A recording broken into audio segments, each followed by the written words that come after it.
If you want a wheel throw, the first thing you have to be able to do is center your clay.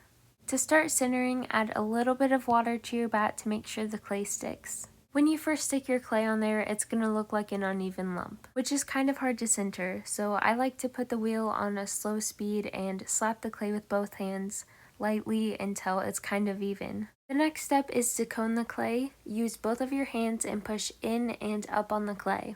Once you've pulled the clay up, push it back down while also keeping pressure on the sides. You should do this about 3 times before you start making anything, and try to keep even pressure as you're going up and down, as well as keeping a consistent speed. Centering can be super hard to do when you're first starting out, but it is the first step to making anything on the wheel.